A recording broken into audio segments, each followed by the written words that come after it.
আসসালামু আলাইকুম। আমি যেভাবে আমার ঘরে বিফ খিচুড়িটা রান্না করি সেটা আজকে আপনাদের সাথে শেয়ার করছি। শীতের সকালে বিশেষ করে ছুটির দিনগুলোতে যদি এইরকম বিফ খিচুড়ি থাকে তাহলে তো সোনায় সোহাগা। তো বিফ খিচুড়ির জন্য প্রথমেই আমি চুলায় একটি প্যানে রেখে আধা কাপ মুগের ডাল দিয়ে দিলাম। চুলাটাকে লো টু মিডিয়াম আঁচে ধরিয়ে দিলাম। এখন এই মুগের ডালটাকে ভেজে নিব কিছুক্ষণ। ভাজতে ভাজতে মুগের ডালটা থেকে খুব সুন্দর একটা ঘ্রাণ বের হয়েছে আর হালকা হালকা বাদামি রং চলে এসেছে। এখন এই ডালগুলোর মধ্যে দিয়ে দিচ্ছি 1 কাপের মতো পানি। 1 কাপ পানি দিয়ে ডালটাকে 4 থেকে 5 মিনিটের মতো জাল দিয়ে নিব এই পানিটার মধ্যে। এই ব্যাপারটা অপশনাল। অনেক সময় দেখা যায় যে ডাল যদি খুব বেশি পুরান হয়ে থাকে, বিশেষ করে মুগের ডালটা খিচুড়ি রান্না করার সময় আর কি, তো চাল বা অন্য যে কোনো ডাল মানে বিশেষ করে মুসুরির ডালটা দেখা যায় যে সুন্দরভাবে সিদ্ধ হয়ে যায়, কিন্তু মুগের ডালটা আস্তই থেকে যায়, এটা নড়েও না চড়েও না সিদ্ধও হয় না। তো সেই ব্যাপারটা অ্যাভয়েড করার জন্য আপনারা এইভাবে ডালটাকে কিছুক্ষণ সিদ্ধ করে নিতে পারেন চুলায়। আবারও বলছি এই ব্যাপারটা অপশনাল, বিশেষ করে আমি নতুন রাঁধুনিদের জন্যই এই ট্রিক্সটা দেখাচ্ছি। নর্মালি আসলে দরকার পড়ে না। ডাল যদি ভালো হয় আর খিচুড়ি রান্না করার সময় যদি পানিটা ঠিকমতো দেওয়া হয় তাহলে চাল ডাল খুব সহজেই সিদ্ধ হয়ে যায়। খুব একটা বেশিক্ষণ সিদ্ধ করতে হবে না, 5-6 মিনিটের মতো সিদ্ধ করে নিলেই হবে। প্রায় 5-6 মিনিট পরে ডালটাকে এখন তুলে নিয়ে খুব ভালোভাবে ধুয়ে রেখে দিব। খিচুড়ির জন্য এখানে আমি নিয়েছি 3 কাপ চিনি গুঁড়া পোলাওয়ের চাল।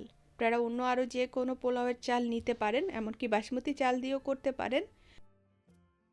এর মধ্যে দিয়ে দিচ্ছি আধা কাপ মুসুরির ডাল। এখন ডালে চালে মিশিয়ে নিলাম। চাল আর ডালটাকে খুব ভালোভাবে ধুয়ে নিতে হবে, একটু সময় নিয়ে একদম সাদা পরিষ্কার করে ধুয়ে নিতে হবে। এই যে বাটিটার মধ্যে চাল ডাল ভালোভাবে ধুয়ে নিয়ে পরিমাণ মতো পানি দিয়ে রেখেছি, আর আগেই তো মুগের ডালটা ধুয়ে রেখেছিলাম, তো সেই মুগের ডালটাও এই চাল আর মুসুরির ডালের সাথে মিশিয়ে দিচ্ছি। এখন এই চাল ডাল 30 মিনিটের জন্য এই পানিতে ভিজিয়ে রাখবো। চাল ডাল ভিজতে ভিজতে আমি মাংসটা রান্না করে ফেলি। এখানে ছোট ছোট টুকরা করে 1 কেজি গরুর মাংস নিয়েছি, এর মধ্যে ছোট ছোট করে হাড়ও আছে। এখন এর মধ্যে একে একে দিয়ে দিব পরিমাণ মতো লবণ। লবণের পরিমাণটা অবশ্যই পরে আবার দেখে নিতে হবে। বড় একটি পেঁয়াজ টুকরা করে কেটে দিয়ে দিলাম। 1.5 টেবিল চামচ আদা বাটা আর 1.5 টেবিল চামচ রসুন বাটা দিয়ে দিলাম।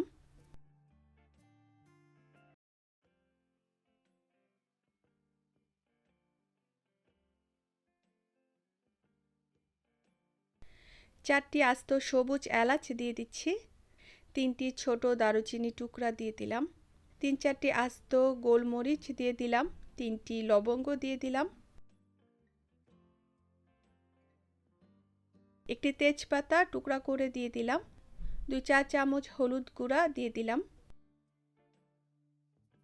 দিচ্ছি এখানে 1.5 চা চামচ লাল মরিচের গুঁড়া। অবশ্যই আপনারা ঝালটা নিজের পছন্দ মতো খাবেন। 1.5 চা চামচ জিরা গুঁড়া দিয়ে দিলাম। 1 চা চামচ ধনে গুঁড়া দিয়ে দিলাম। দিচ্ছি এখানে ঘরের তৈরি মাংসের মশলা 3 চা চামচ।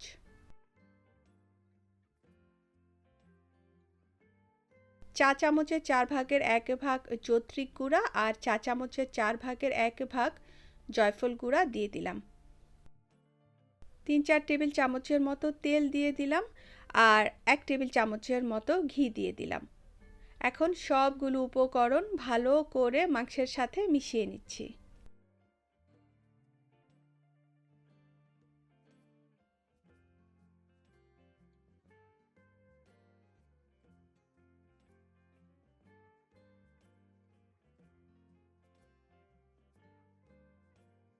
মিশানো হয়ে গেছে, এখন চুলায় বসিয়ে দিলাম। এখন জাস্ট মাংসটাকে নর্মালি আমরা যেভাবে রান্না করি সেভাবে রান্না করে নিব। ঢাকনা দিয়ে দিলাম। মাঝে সাঝে একটু নেড়ে চেড়ে দিতে হবে। এখনই কোনো পানি দিব না, জাস্ট রান্না করতে থাকবো। মাংস থেকেই অনেক পানি বের হবে।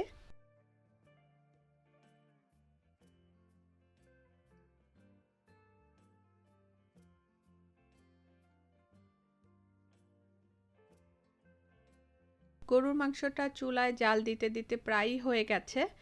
এখন পর্যন্ত আমি এটার মধ্যে কোনো এক্সট্রা পানি দেইনি। মাংস প্রায় সিদ্ধ হয়ে গেছে। নেড়ে চেড়ে এর মধ্যে আমি দিয়ে দিচ্ছি 4টি আস্ত লাল শুকনো মরিচ, 4-5 টেবিল চামচের মতো ফেটে নেওয়া টক দই দিয়ে দিলাম। আর দিচ্ছি এখানে আধা চা চামচ চিনি, 1 টেবিল চামচ টমেটো কেচাপ দিয়ে দিলাম। দিয়ে নেড়ে চেড়ে 1 কাপের মতো পানি দিয়ে দিলাম।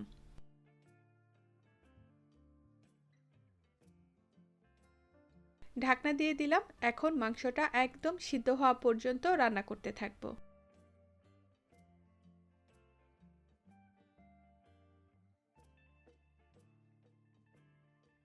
মাংসটা রান্নার একদম শেষের দিকে আমি সামান্য পরিমাণে পেঁয়াজ বেরেস্তা ছিটিয়ে দিয়েছিলাম। ওইটুকু জায়গা আমার ভিডিও হয়নি, তো এটা তেমন কোনো ইম্পর্টেন্ট ব্যাপার না। গরুর মাংসটা এখানে রান্না হয়ে গেছে, আর ঝোলটাও অনেকটাই ঘন হয়ে গেছে, সামান্য পরিমাণে ঝোল রয়েছে। গরুর মাংসের মধ্যে এই ঝোলটা আমি রেখেছি ইচ্ছা করেই, যাতে ভুনা খিচুড়িটা খুব একটা বেশি ড্রাই না হয়ে যায়। এরপরে দমে দেওয়ার পরে দেখা যায় যে খিচুড়িটা একটু নরম থাকে। নরম হলেও কিন্তু চালগুলো ভর্তা হয়ে যাবে না বা ভেঙে যাবে না, সেভাবেই করে আসলে ঝোলের ঘনত্বটা রাখতে হবে। মাংসটা এখানে হয়ে গেল, এখন এক সাইডে রেখে দিব। বা আপনারা চাইলে মাংসটা রান্না হতে হতে ওই দিক দিয়ে খিচুড়িও বসিয়ে দিতে পারেন। মাংসটা যখন দেখবেন যে একদম হওয়ার পথে, মানে একদম শেষের দিকে, তখন আপনারা খিচুড়িটা বসিয়ে দিতে পারেন। চাল ডালের পানি ফেলে দিয়ে একটি স্ট্রেনারে রেখে দিয়েছি, পানিটা ঝরতে দিয়েছি প্রায় 30 মিনিটের মতো। এখন চুলায় একটি হাঁড়ি রেখে এর মধ্যে 4 টেবিল চামচ ঘি দিয়ে দিলাম। আর দিচ্ছি এখানে 2 টেবিল চামচের মতো তেল। তেলটা গরম হয়ে গেলে এর মধ্যে 4টি আস্ত সবুজ এলাচ দিয়ে দিলাম, একটি তেজপাতা 2 টুকরা করে ছিঁড়ে দিয়ে দিলাম, 4টি লবঙ্গ দিয়ে দিলাম, 3টি ছোট দারুচিনি টুকরা দিয়ে দিলাম। হালকা করে কিছুক্ষণ ভেজে নিব। একটি মোটামুটি ছোট সাইজের পেঁয়াজ কুচি করে কেটে দিয়ে দিলাম।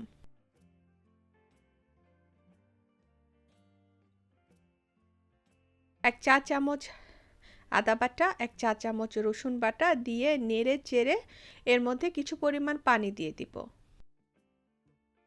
পেঁয়াজ এটা আর আদা রসুনটা এই পানিটার মধ্যে কষিয়ে নিব।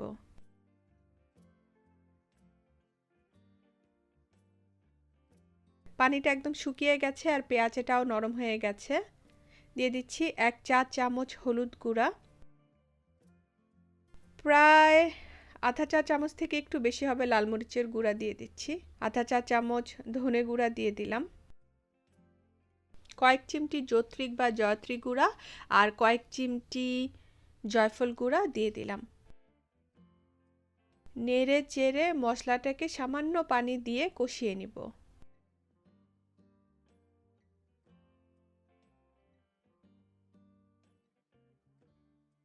মশলাটা কষানো হয়ে গেছে, পানিও কমে গেছে। এখন এর মধ্যে চাল ডাল দিয়ে দিচ্ছি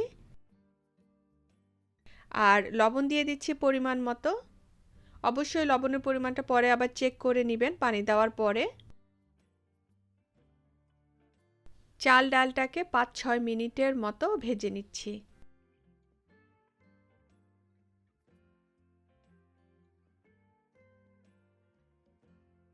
এখন এর মধ্যে দিয়ে দিচ্ছি পানি।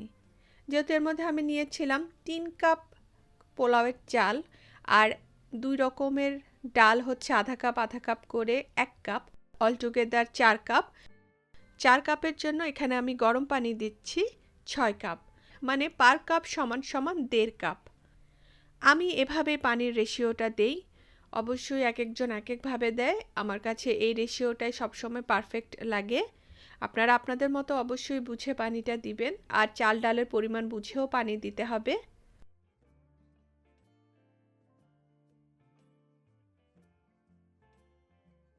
পানি দেওয়ার পরে দেখলাম যে লবণটা আরেকটু দিতে হবে, তো আমি আরও কিছু পরিমাণ লবণ দিয়ে দিলাম।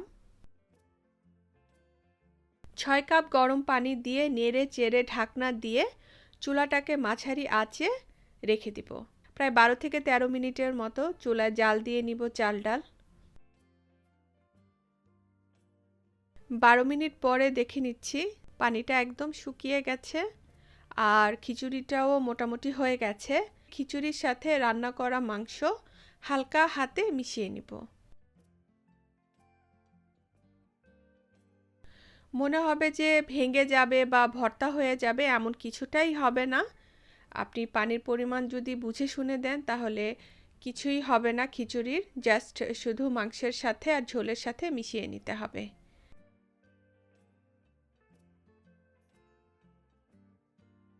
মিশানো হয়ে গেছে। এর মধ্যে আমি ৬-৭টি কাঁচামরিচ দিয়ে দিলাম, ৪-৫টি আলু বোখারা দিয়ে দিলাম, কিছু পরিমাণ বেরেস্তা ছিটিয়ে দিচ্ছি আর কয়েক চিমটি কেওড়া জল এর মধ্যে দিয়ে দিচ্ছি। আপনারা চাইলে গোলাপ জলও দিতে পারেন, আবার কিছু না দিলেও হবে।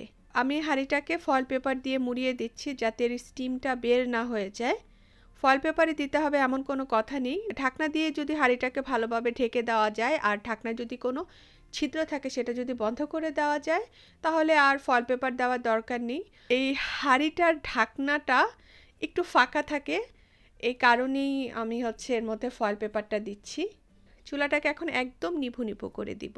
নিভু আঁচে এই খিচুড়িটাকে আরও দমে 20 মিনিটের মতো রেখে দিব। 20 মিনিট পরে দেখে নিচ্ছি। আমি যেরকমটা ভুনা খিচুড়ি পছন্দ করি আমি সেভাবেই রান্না করেছি। দেখুন খুব একটা বেশি ড্রাই না, একটু নরম আছে, তবে একটা চালও ভাঙিনি। এই তো আমি এভাবেই বিফ ভুনা খিচুড়িটা খেয়ে থাকি আর এটাই আপনাদের সাথে শেয়ার করলাম। আশা করি ভালো লাগবে আপনাদের কাছে। চলে যাচ্ছি আজকে। ভালো থাকবেন সবাই। আল্লাহ হাফেজ।